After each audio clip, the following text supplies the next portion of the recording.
Yabaw ang bike ni tatay, oh. Hari naman di bike tatay, sitong. Igwig ko. Ala.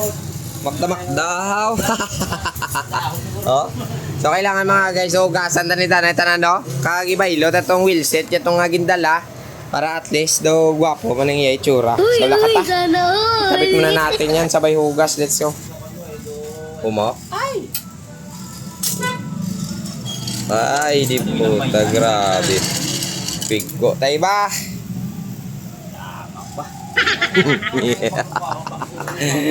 Wala ka tayo majikon ta ni Malya.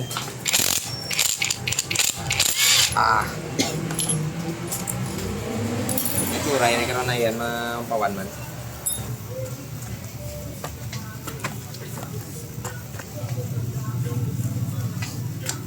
Yo.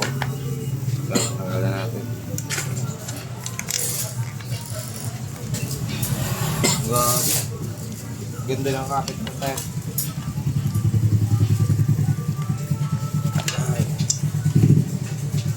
So ito papaliguan muna namin guys. Kailangan kasi paliguan to kasi wala, grabe talaga yung hugaw niya. Yan. Sana maubos yung higko. Bago natin isoli yung wheel set niya sa frame set mga guys, lilinisan rin natin yung mga bulitas dito. Papalitan natin ng bago kasi medyo matigas na eh. Hindi na maganda yung ikot, oh. Tingnan ninyo, sobrang higko na. Ito. Ayan. Oh. Sobrang dumi.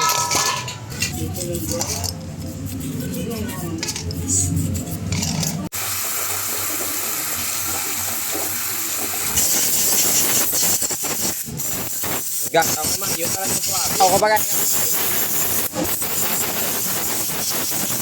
So ito na guys, natapos na rin man sa paglimpyo ang mga kasundan ng bike ni tatay. Tatay si Tong, no, na wheelset. Yabaw ka luya, nagwapa mga animalya, oh. Pero kailangan mga guys, ipamalikta na yan. Ay, okay, hapon na, kailangan na yan gamito nga dahil malindakan. So let's go, tinawag ka rin. 10. Yo.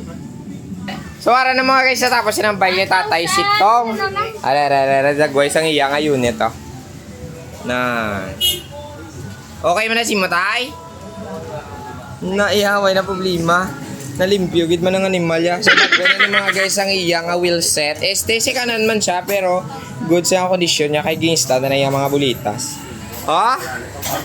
Ay kalaen, timing ini sa tingululan tay.